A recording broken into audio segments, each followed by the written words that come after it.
سلام سلام كم كل جزء دقيمة سلام من قبل يدلي نزابيدو زي سمعكم بلايك سبسكرايب شر جمروا أخم عينتهم كم تقولوا هجي تم حق أنيتات مالتي تم حق أنيتات يتراويان كنو تجاروهنو بفلاي زامدب كندي ناب إرتراويان زغنعته تنقرنا السقينو إرتراويان كم إرتراويان كاني زامدب بخمي كنري لنا بزعبة حقن لقمص النان بزعبة حقن لقمص النان جي أبزع حساب زيا زخون السب مالتي قنعدي لقماص دي تنكولنيا دي أبزي ملكوتو طبلق زبل دي نفسكم مزناي كم مبال نفسنا نممزني إذا حساب زقرب هذا ويريتي زبل هذا مالتي جي أبزي هجي زكايدا زلخو مدب تقارو كم تقارو استفلا حساب كلكم خيل زعبا زامد حجي الزاربا زلخو مالتي إرتراويان كم إرتراويان جن أبزا مدب زيا طبلق دينا نبل زلناس ويش انتاي نفس وقفنا كني كنمزنينا مالتي معرخ ندي حق انيات السبات معرخ ندي حق انا امن مالتي كم بال كم ريتو وي كم حساب زغربا زلو خيا تسفا قبر نبزح السبات كاني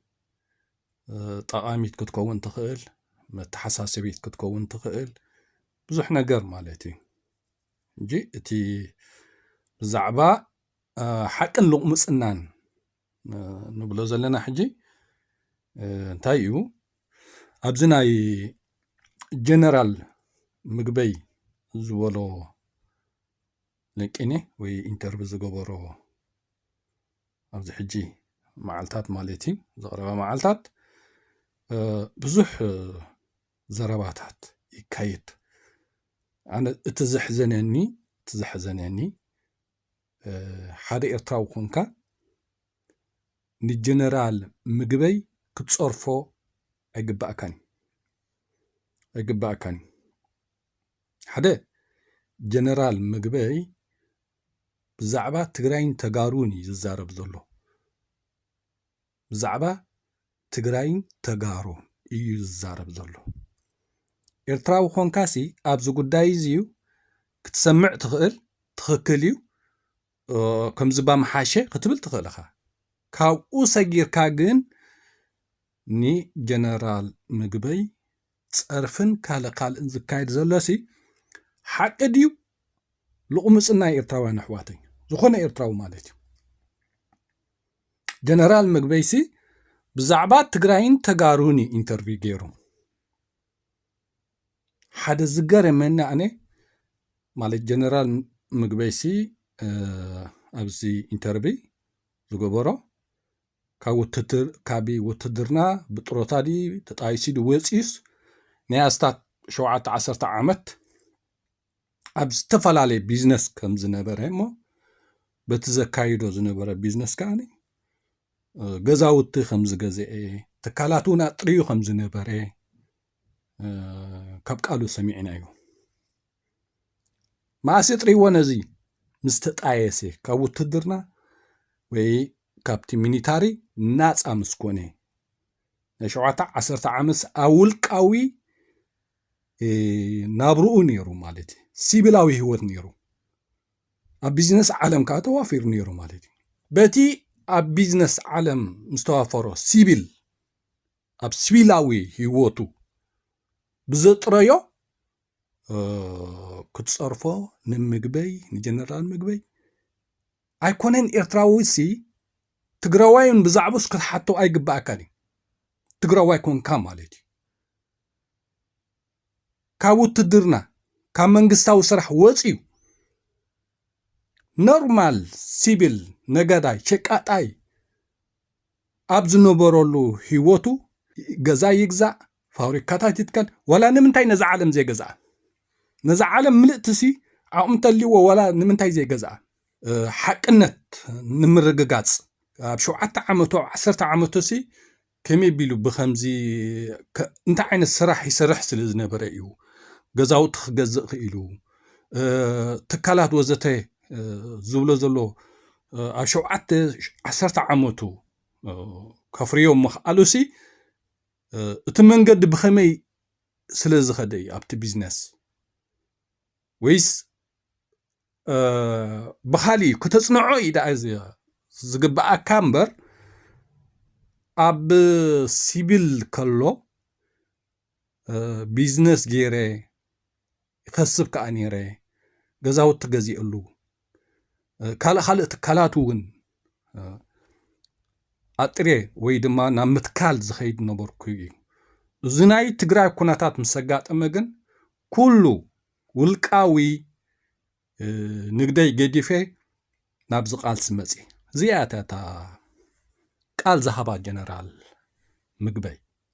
እቲ ገዛ ገዚእዮ ዝብሎ ዘሎሲ ኣብ ሲቪል ህይወቱ ከሎ ዝገዝኦ እዩ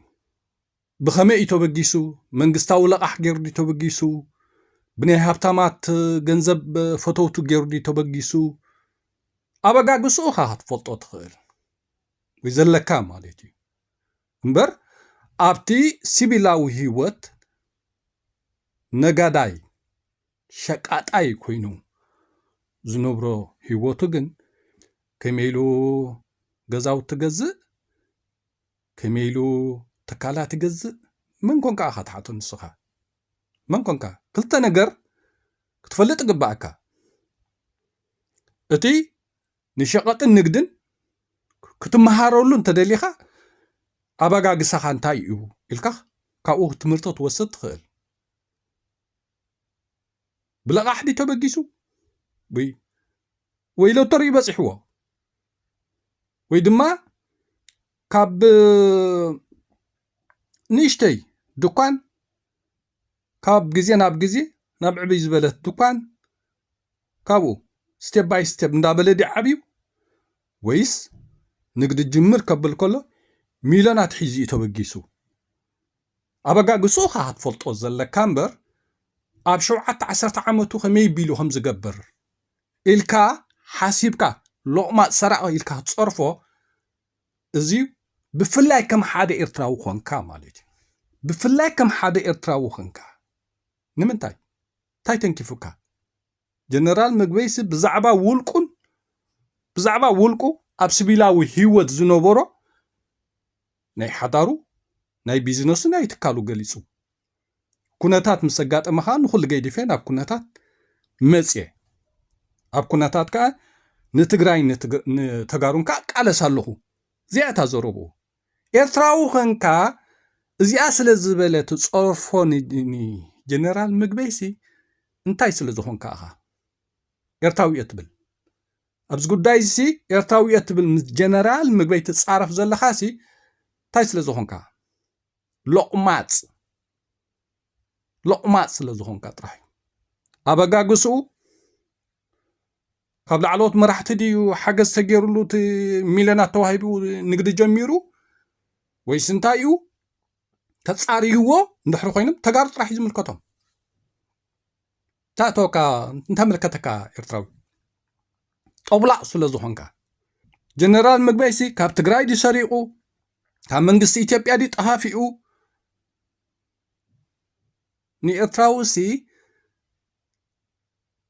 ክትፈልጥ ጽቡቕ እዩ ወላ ሓንቲ ብቕንዕና ነቲ ንግዲ ከመይ ኢሉ ዓብዩ ከመይ ኢሉ ዝኹሉ ሃብቲ ኣብ 10 ዓመት ከጥርኽ ኢሉ ክትፈልጦ ጽቡቕ እዩ ክትጸርፍ ከተናኣእሶ ግን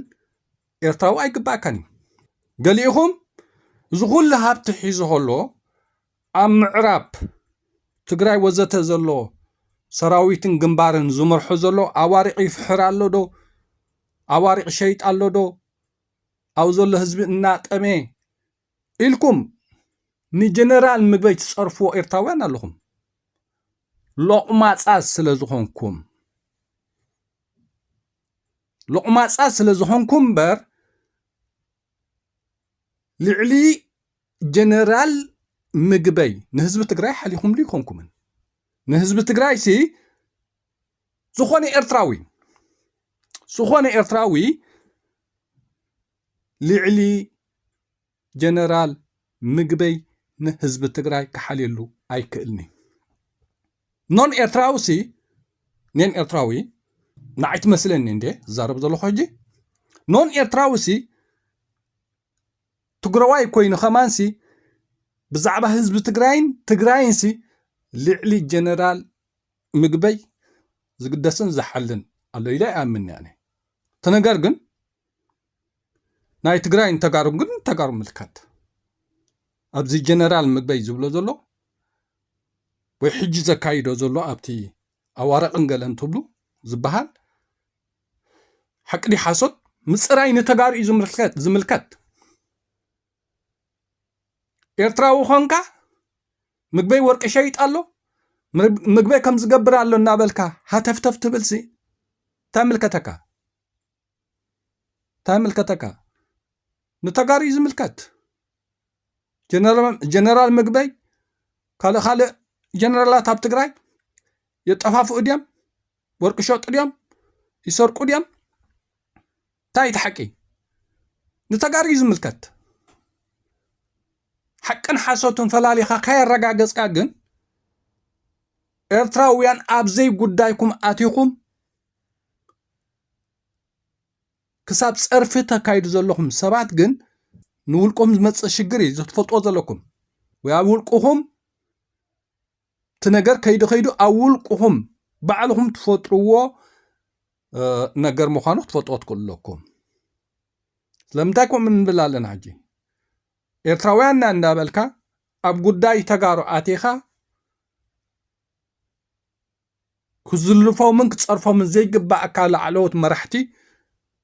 هزب تقراي زخبرهم لعلوت مرحتي إرتراوي أبزاي قداي كاخد كتصرفو من تزلفو من نحرخانكا بخوم عينتا خايدا أب هزب إرتران هزب تقراين كالي شقر بحجة عيد لنا مالتي عيد لنا أنا إرتراوي جنرال مقبي يسرق ديو يتفافق ديو نتقراين تقارون يحل ديو أي حلني زبلقن نتقارو إزملكات قداي نجنرال مقبي كدو قفو دي كوكاوما دي أب قداي نا إرتراويان نا يتقارون بحابار أب زقبر نقر من البات أب جنرال مقبي ريتك بخل أب قداي تقارون تقراين دحرو كوينقن جنرال مقبي زكايدون زبلون زاروبون حقن حاسوتن تاي سمعو خد كام مسمع حليفة جن كتصرف أيقبعنني جنرال مقبي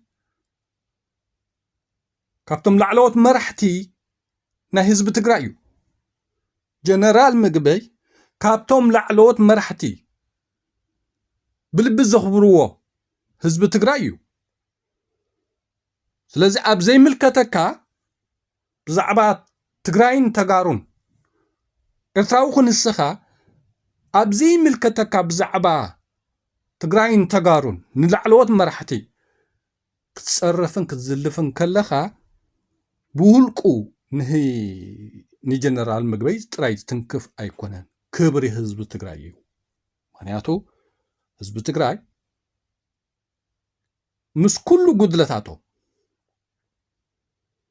مش كله قدلتاتهم هزب تقراي مع الجنرال مقبيسي لعلوت مرحتي إلو بخبري زطمتهم مرحتي يوم سلازي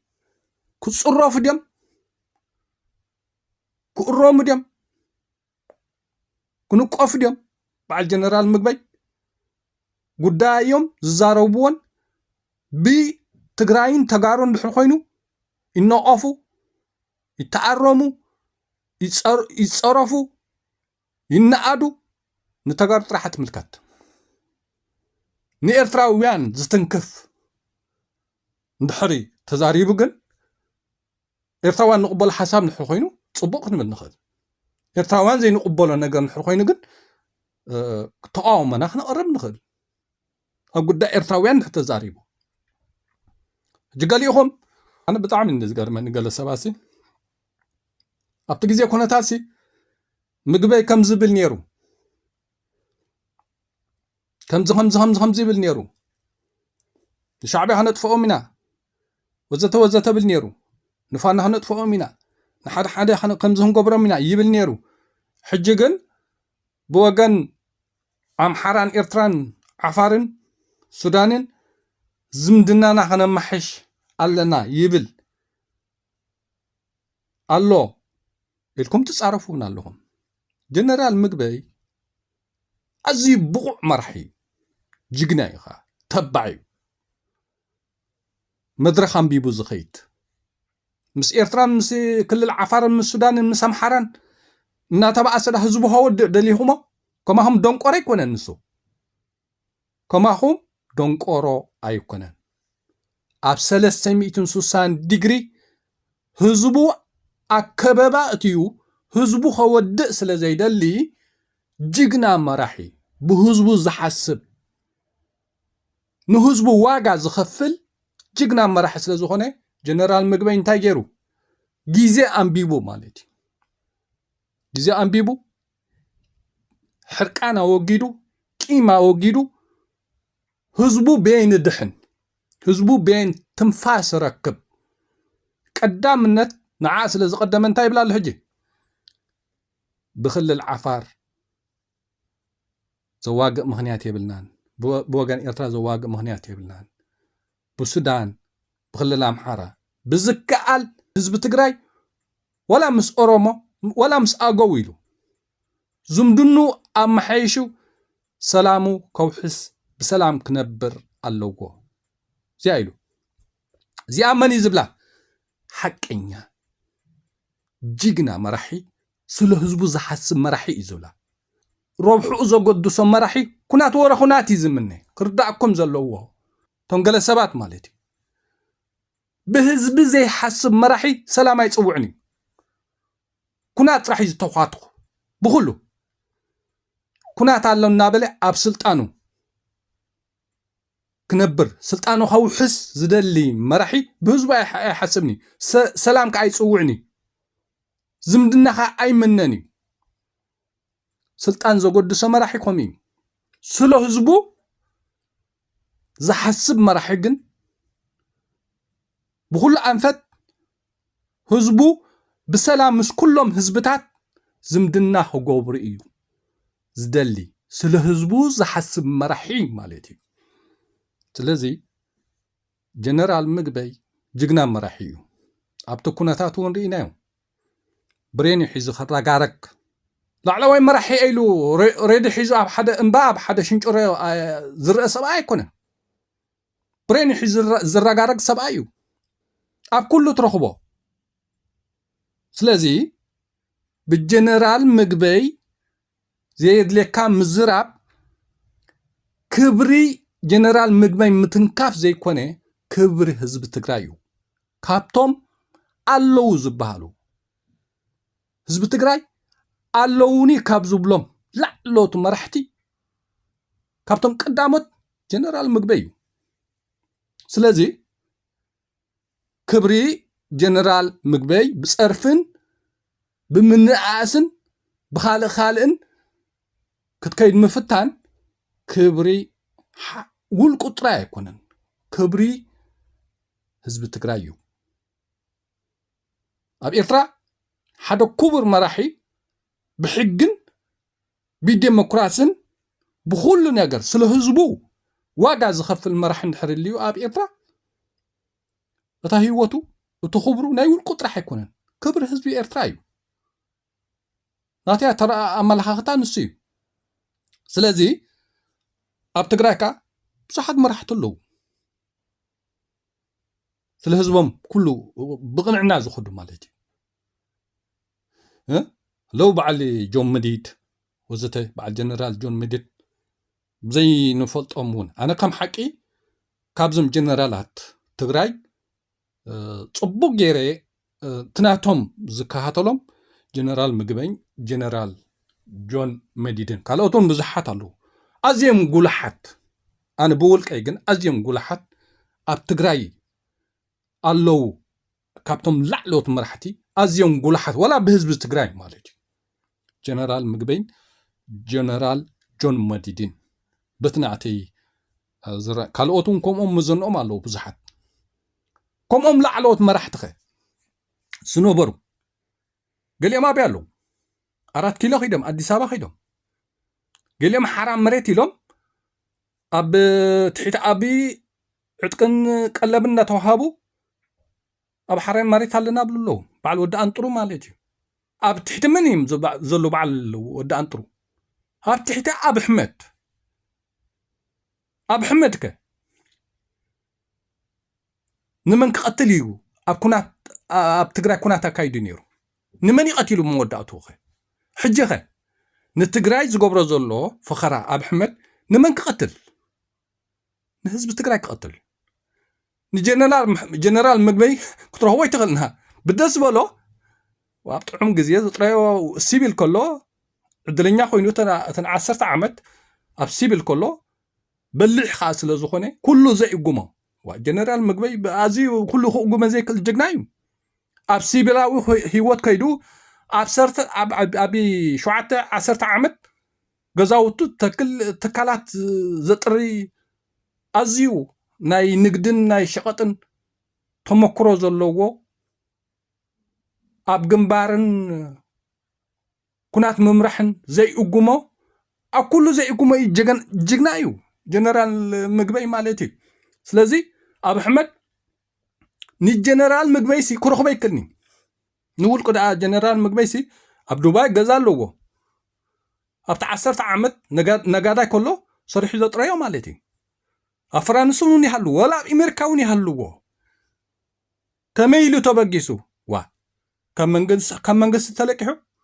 فتوتريم هيبومو سو تصاريت خلقها ويدما أبز حجي أب معراب تقراين كالخالن زلوو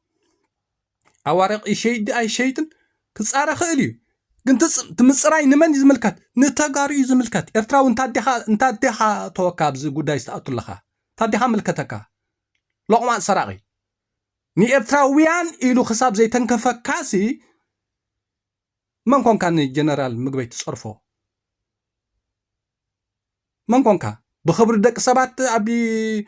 صرفكم من زنات لكم من أبي يوتيوبات جنزب كتعراريس بخبرات دك سبات تصاوتو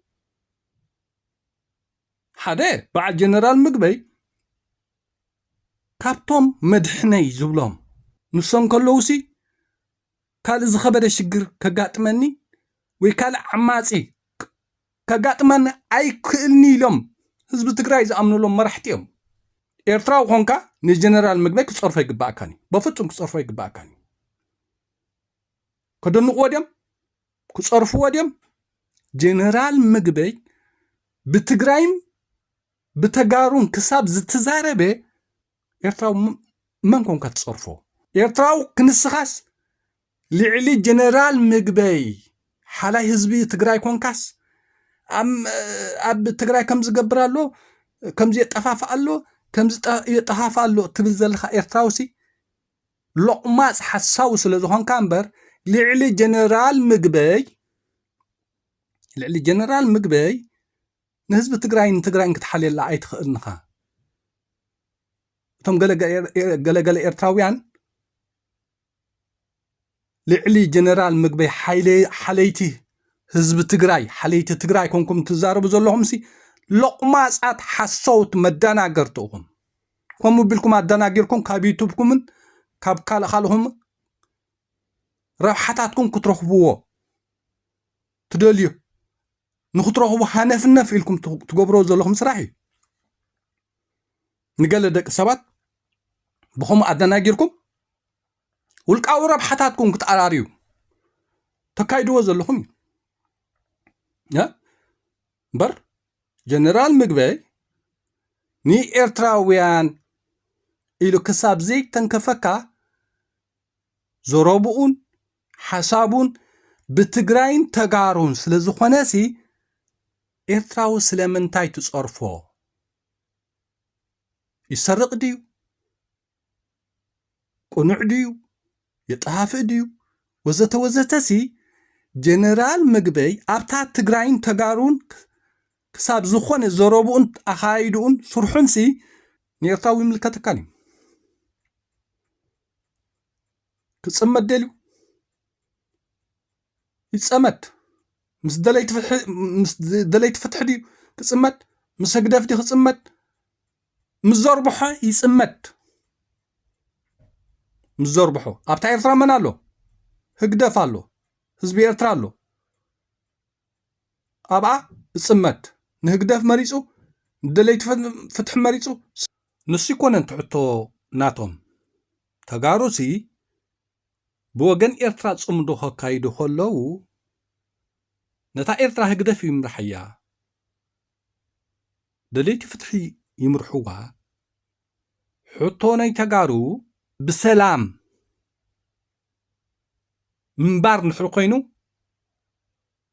ስኻ ነታ ኤርትራ ትመርሕ እንተሊኻ ህግደፍታ ትመርሓ ዘለኻ ምሳኻ ክጻመዱ ይኽእሉ እዮም ደለይቲ ፍትሕታ ትመርሓ ዘለኻ ምሳኻ ክጻመዱ ይኽእሉ እዮም ሕጂ እቲ ጽምዶ ዝበሃል እውን ከም ደለይቲ ፍትሒ ኣይትሰምዕኑኹም ጸማም ንጸማም ስለ ዝኾንኩም እምበር ብብዙሕ ነገርካ ክትሪኦ ዘለካ ጀነራል ምግበይሲ ኣብታ ዕጹውቲ 360 ዲግሪ ህዝቢ ትግራይ ብኩሉ ተቐርቂሩ ከሎ ምስቲ ኣጋጢምዎም ዝነበረ ሕርቃን ነይሩ ኣንጸርጽሮት ነይሩ ምስ ኩሎም ክንፋረዶም ኢና ጥራሕ ህዝቢ ነይሩ እንታይ ስለ ዝነበረ ሕርቃን ነይሩ ቁጥዕን ነይሩ ሄድካ ግን ትሕርቃን ወይ ትቁጥዕ ንሱዲ ረብሓ ዘምጽእ ንሱዲ ሰላም ዘምጽእ ካብ ግዜ ናብ ግዜ ምስ ረኣይዎ ኸኣነ ትኽእል ብሕርቃን ጥራሕ ብህልኽ ጥራሕሲ ታኻ ተውሕዝ ትኽእል ካብ ግዜ ናብ ግዜ ርእዩ ኸኣነ ሕርቃናቱ ድዩ ናይ ቅድም ቁጥዕኡ ድዩ ንሱ ኣወጊድኡ ህዝቢ ትግራይ ብሰላም ክነብር ንሕሩ ኮይኑ ብወገን ዓፋር ብወገን ኤርትራ ብወገን ሱዳን ብወገን ኣምሓራ ብወገን ኦሮሞ ወዘተ ወዘተ ህዝቢ ትግራይ ብሰላም ክነብር ኣለዎ እዚኣ ቃሉ እዚኣ ኸኣኒ ንህዝቡ ዝሓሊ መራሒ እዩ ዝዛረባ ንህዝቡ ዘይሓሊ ስልጣን ዘገድሶ መራሒ ግን ኩናት ወረ ኩናት እዩ ዝደሊ በቃ ከምዛ ናይ በዓል እስያስ 36 ዓመት በዚኣ ኩናት ተጀሚራ በዚኣ መጽያ ቋም ከነድፍ ኣይጥዕመናኒ ምርጫ ክንገብር ኣይጥዕመናኒ ከምዚ ክንገብር ኣይንኽእልና ወያነ በዚኣ መጽያትና ኣሜሪካ ከምዚኣ ትግብለና ኣላ የመን ከምዚኣ ትንክፈና ኣላ ጅቡቲ እውን በዚኣ ከምዚኣ ትገብር ኣላ ሱዳን እውን በዚኣ ብጠቐና ሕማቕ ጣምታት ጥምተና ኣላ ከምዚኣ እናበሉ ኣብ ኩናት የንብሩኻ ስልጣን ዝደልዩ መራሕቲ ማለት እዩ ህዝቦም ዝቐድሙ መራሕቲ ግን ታም ዝገብሩ ሰላም ምስ ጎረባብቶም ስለዚ ጀነራል ምግበይ ወላ ክጣየስ ደልዩ ካብ ስልጣን ክወርድ ደልዩ እኮ ህዝቢ ትግራይ ይውርዶ ዶ ኣይውርዶን ርግፀኛ ያኔ ኣይውርዶን ጀነራል ምግበይሲ ኣብ ንቡር ህይወተይ ክምለስ ሕጂ ናብ ሲቪላው ናብራ ናብታ ናይ ቀደም ቢዝነስ ክምለስ እንተዝብልሲ ህዝቢ ትግራይ ኣይቅበሎን ይጽለል ህዝቢ ትግራይ ኣይቅበሎን ስለምንታይ ምኩር መራሒ ተባዕዩ ኣብዚ ናይ ኩናታት 360 ዲግሪ ተጋሩ ተዓጽዮን ከለኹ እኮ ዝነበሩሉ ግዜ እኮ በዓል ጀነራል ምግበይ ብሬን ሒዞም ራጋሮኹም ዝነበሩስ ኣሳእሎም ርኢና እዮም ገሊኦም ካነ ገሊኦም ስወርጋ ካብዞም 4 ኪሎ ሄደም ዘለዉ እዮም ብኣድጊ ብገለ ብሰብ ተጻዒኖም ካብ ዝኸዱ ከም ዝነበረኻ ሰሚዕና بسباي صعنو قالي صعنو برنت سكيمم زراغارغو نبر مرحتخا حدا كابتن ابقين مزركو بجغانو خا جنرال مغبيو ስለዚ ኣብ ዝኾነ ይኹን ግዜ ሓደ ኤርትራዊ እትብል ኣብዚ ምልከተካ ብዛዕባ ጀነራላት ትግራይ ከም በዓል ጀነራል ምግበይሲ ኣይትጻረፍ ምክንያቱ ካብቶም ቀዳሞት ህዝቢ ትግራይ ካድሑንኒ እዮም ዝብሎም ዝኣምኖም መራሕቲ እዮም በዓል ጀነራል ምግበይ በዓል ጀነራል ጆን መዲድ ህዝቢ ትግራይ ሲ ካብቶም ኣለውኒ ካብ ኩሉ ካድሑንኒ እዮም ኢሉ ዝኣምነሎም ህዝቢ ትግራይ ላዕለዎት መራሕቲ እዮም በዓል ጀነራል ምግበይ ስለዚ ኤርትራዊ ኮንካ ኣብዘይ ምልከተካ ዝዛረብዎ ዝሰርሕዎ ኣብ ትግራይን ተጋሩን ብዝተዛረብዎ ኤርትራዊ ክንስኻ ኣብዘይ ምልከተካ ኣቲኻ ንበዓል ጀነራል ምግበይ ምጽራፍሲ ኣነ ርግጸኛ እየ ንህዝቢ ኤርትራን ንህዝቢ ትግራይን ዝውክል ሓሳብ ኣይኮነን ግን ቶም ኣብዘይ ምልከተኩም ተኣትዉ ሰባት ሓደ መዓልቲ ዘይጽቡቑን ካጋጥመኩም ይኽእል እዩ ናት ገለገሊኹም ሕጂ ከም ምስ ኖርማል ሰባት ምጽራፍ ዝለመድኩም ሰባት ምስ በዓል ጀነራል ምግበይ ከዓ ምጽራፍ ኖርማል ጌርኩም ተወስዶ ሰባት ኣለኹም ኖርማል ኣይኮነን ምክንያቱ ንሓደ ኖርማል ትግራዋይ ክትጸርፎን ንሓደ ላዕለዋይ መራሒ ከም በዓል ጀነራል ምግበይ ክትጸርፎን ሓደ ይኮነን ምክንያቱ ህዝቢ ትግራይ ሲ ካብቶም ኣብ ቅድሚት ኣለዉ ንዝብሎም መራሕቲ እዩ በዓል ጀነራል ምግበይ ሕጂ ንጀነራል ምግበይ ክትጸርፎ ከተናእሱ ወይ ክትቆትሎ እንድሕር ትደልሊኻ ኾንካ ኩለን ዕንቲ ህዝቢ ትግራይ ኣባኻ ንጥምታ ክትፈልጣ ዘለካ ብግርህነት ስኢልካ ወይ ካብ ዩቱባት ገንዘብ ክትኣርዩልኩም ኣብዘይ ምልከተኩም ብትኸዱ ዘለኹም ሰባት ክርዳእኩም ክእል ኣለዎ ዓቕምኻ ምፍላጥ ሓደ ኣብዘይ ምልከተካ ጠብለቕለቕ ዘይምባል ከላይ ዓቕምኻ ምፍላጥ ገለገለ ሰባት ሕጂ ሓደ ምስ ተጻረፈሲ ሓደ ኤርትራዊ ንሕር ኮይኑ መላእ ናብ ህዝቢ ኤርትራ ዝጥምትዎ ሰባት ኣለዉ ብወገን ተጋሩ ወይ ሓደ ትግራዋይ ናብ ወገን ኤርትራ ዝኾነ ንሕር ገይሩ ብወገን ኤርትራውያን እውን በቲ ሓደ ሰብ ዝበሎ ብወገን መላእ ህዝቢ ትግራይ ጌርካ ዝርአ ነገራት ኣለ ገለገለ እዋናት ግን ጌጋይ ንሱ ጌጋይ ሰብ ጽቡቕ ድዩ ዝዛረብ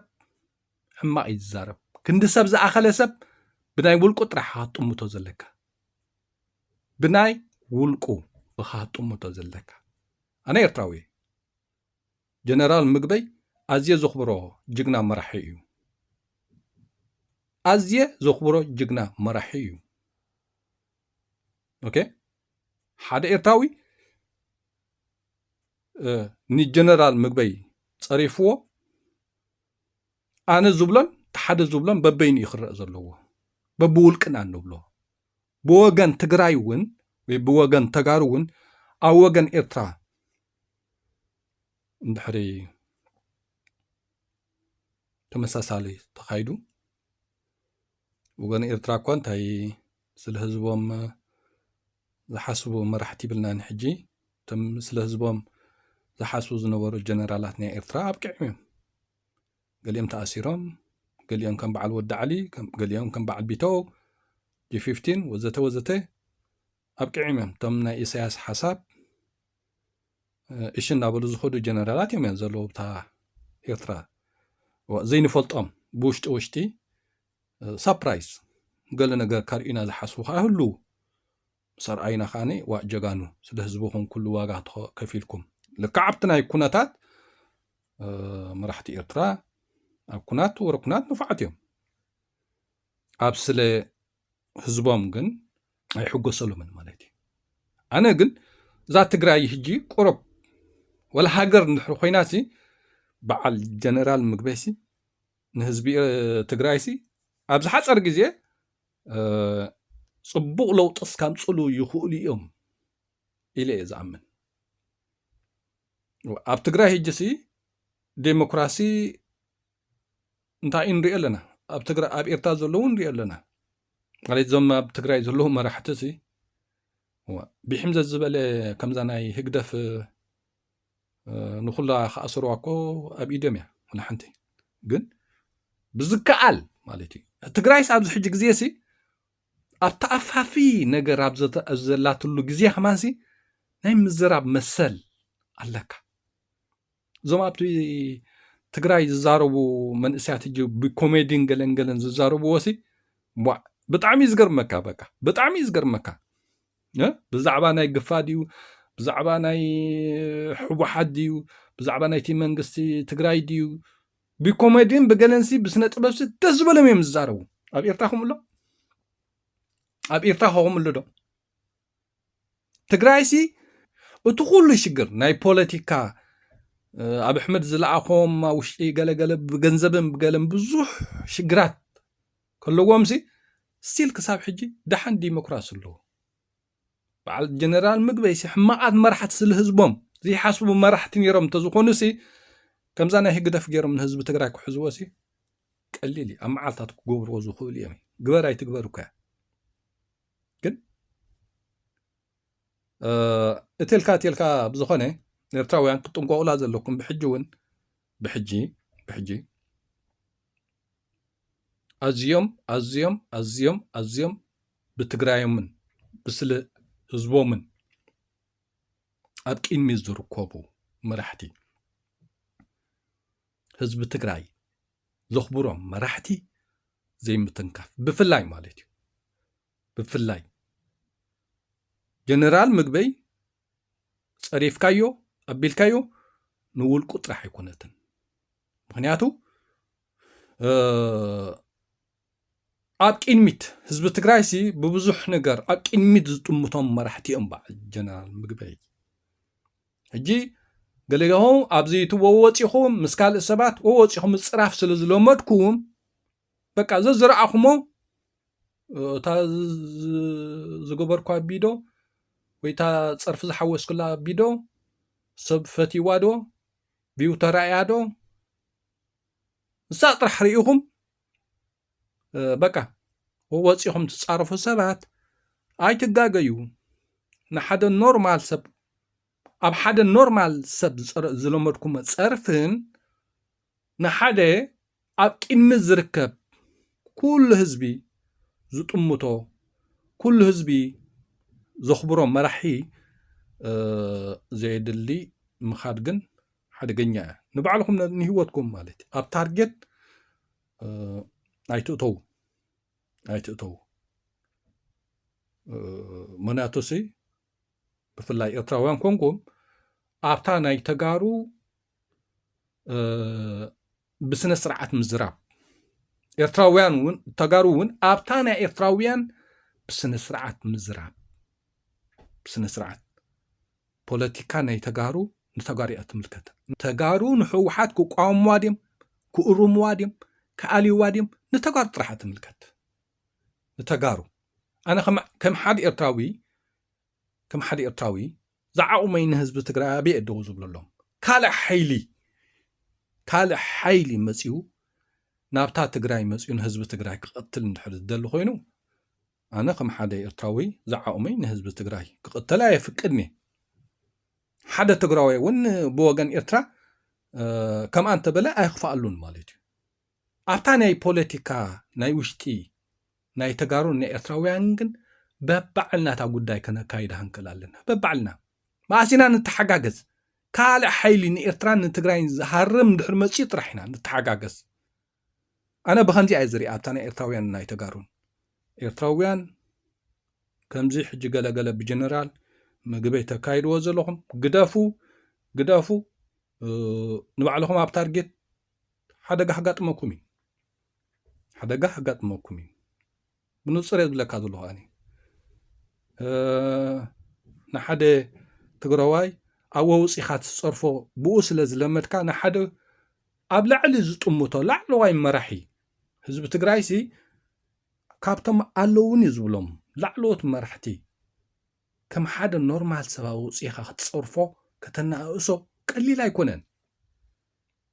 ኣይኮነን ንጀነራል ምግበይ ኣውፂኻ ከም ኖርማል ስእልካ ክትፀርፎን ከተብሎን ንሕርዑ ኢልካሲ ዕንቲ ናይ ህዝቢ ትግራይ ብሙሉእ ናባኻየን ዝጥምታ ዘለዋ ንሓደ ኖርማል ትግራዋይ ንሕፀሪፍካ በቃ ኖርማሊ ኤርትራውያን ተጋሩም ከም ዝለመድዎ ኣብዚ ሶሻል ሚድያ ከምኡ እዩ ዝሪኦ ማለት እዩ ንሓደ ላዕለዋይ መራሒ ትግራዋይ ናይ ትግራይ ሙኻብቶም ኣለውኒ ዝብሎም መራሕቲ ላዕለዎት መራሕቲ ህዝቢ ትግራይ ኣለውኒ ካብ ዝብሎም ላዕለዎት መራሕቲ ኣውፂኻ ምፅራፍ ግን ቀላል ነገር ኣይኮነትን ልዕሊ ጀነራል ምግበይሲ ሓላይ ህዝቢ ትግራይን ሓላይ ትግራይ እንኳንካ ክትርአ ምፍታን ነዚና ልቕምፅና ንብሎ ዘለና ሓደ ኤርትራውሲ ልዕሊ ጀነራል ምግበይ ሓላይ ህዝቢ ትግራይን ሓላይ ትግራይን ክትከውን ኣይትኽእልና ብልቕመፅ መፅቃ ተካይዶ እንተዘይ ኮይኑ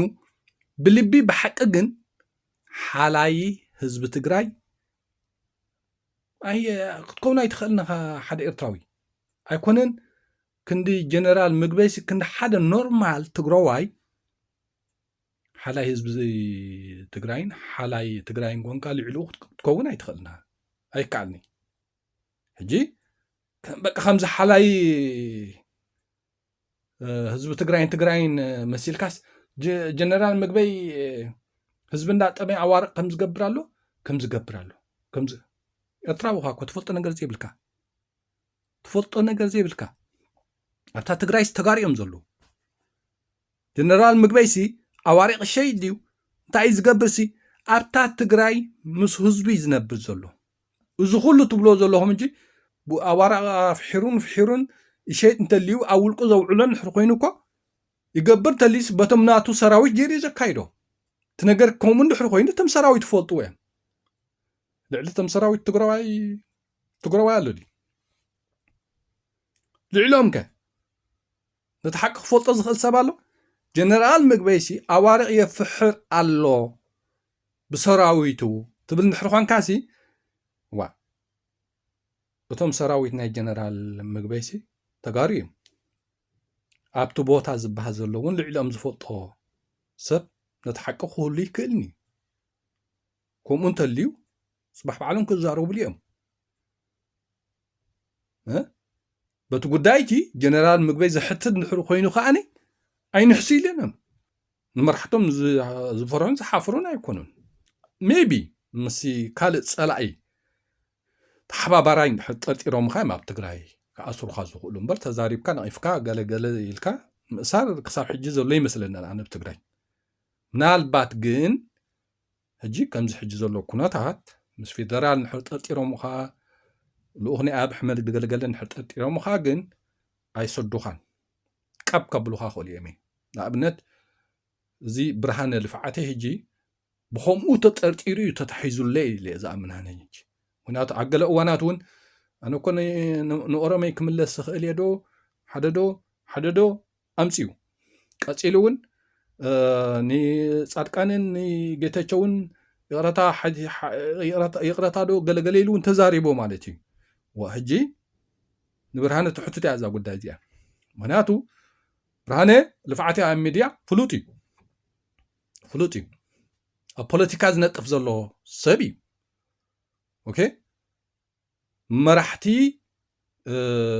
ሕወሓት ወይ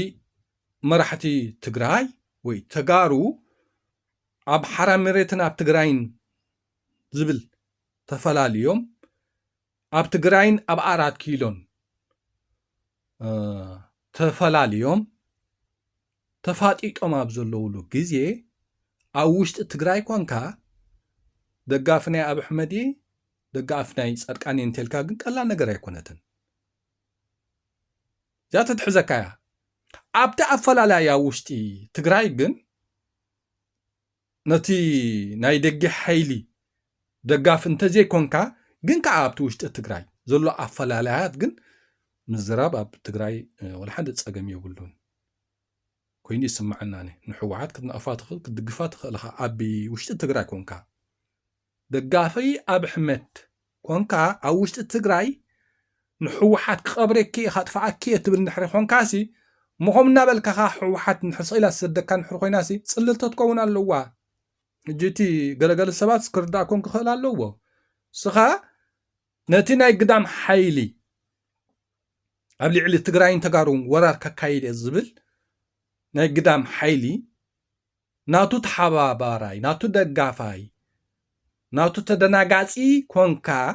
ኣብ ውሽጢ ትግራይ ኮንካ ንሕወሓት ከጥፋኣኪ ከቐብረኪ እትብል ንድሕሪ ኮንካሲ ሕወሓት ተጠሊዓ ክትሪአካን ክሰምዓካን ኣይትኽእልን እያ ሕወሓት ዲሞክራሲ ኣለዋን የብላን ዝበሃል እውን ኣብዚ ሎሚ ግዜሲ ብዙሕ ነገር ምስቲ መድረኽ ምስቲ ግዜ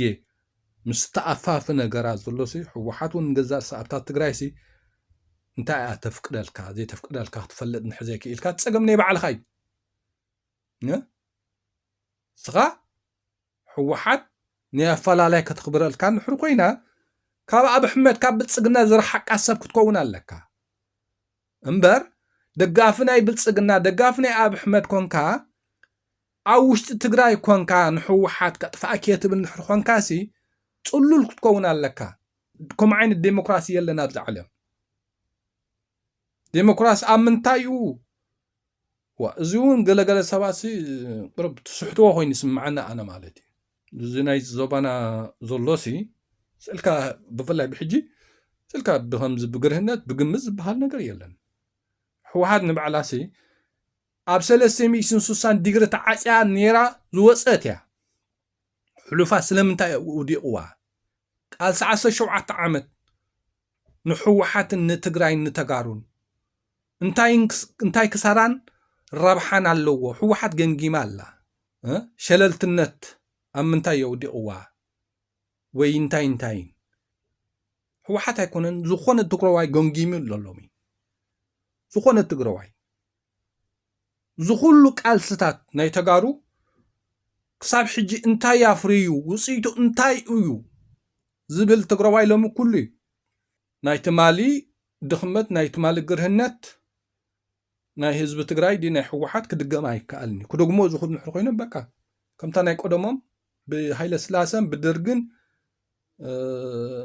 ቀፂላ ኸ ናይ ኣብ ኣሕመድ ኣጋጢማ ዘላ እንድሕር ዘይተኣሪሞምላ ብሕጂ ብድሕሪ ኣብ ኣሕመድ ዝመፅእ መራሒ እውን ከምኣ ንትግራይ ደም ከም በዓ እዩ ማለት እዩ ስለዚ ሕሉፍ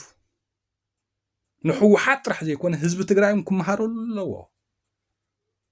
ሕጂ ኣብቲ ናይ ዞባና ወይ እቲ ግዜ ፈጢርዎ ዘሎሲ ብዙሕ ነገር ስለ ዘሎ ኤርትራውያን ከም ኤርትራውያን ኣብቲ ጉዳይ ተጋሩ ጠብለቕሎቕ ኣይትበሉ ብጉዳይ ፖለቲካ ኤርትራውያንን ተጋሩንሲ ጉዳይና ንስራሕ ሕና ማእሲና ንተሓጋገዝ ከም ኤርትራውያን ተጋሩን ንኽልቲና ክብድል ዝመፅእ ሓይሊ ጥራሕ ኢና ብሓደ ሓቢርና ንገጥሞ እምበር ኣብ ናይ ባዕልና ናይ ኤርትራውያንን ናይ ተጋሩን ፖለቲካ ግን ጉዳይና በባዕልና ጥራሕ ኢና ንሰርሓሉ ዘለና ናይ ኤርትራውያንን ተጋሩን ኣነ ብኸምዚ ካብ ቀደመይ ዝሪኦ ንኩልና ዘይረብሕ ነገራት ክንጎድፎ ጥራሕ እዩ ዘለና ክንጎድፎ እዩ ዘለና እቶም ገለገለ ሰባት ወፂኹም ትፃረፉ ኣብ ዝምልከተኩምን ዘይምልከተኩምን እሞ ክትዝልፍዎም ክፀርፍዎም ዘይግባኣኩም ሰባት ኣይትዘናጥሉ በጃኹም ኣይትዘናጥሉ ነቲ ሓሳብ መመላእታ መሊእኩም ብዝሓሽ ክትርድእዎ ነዛ ቢዶ ዝሰማዕኩም ከም ሕፀነኩም ይደሊ እቲ ሓሳብ ከም ኣገዳስነቱ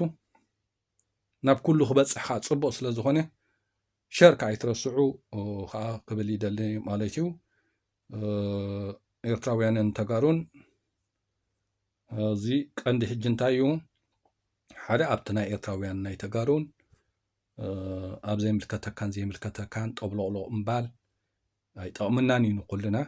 ከም ካልኣይ ቁሩብ መዘናና ንፍለጥ መዘናና ማለትሲ ናይ ሓሳብ ፍልያት ኣምፂኻ ክትማጎ ፀገም የብሉን ولا تصرف صبوق انت زي كونه ولا ختصرف نحرقون كاجنسي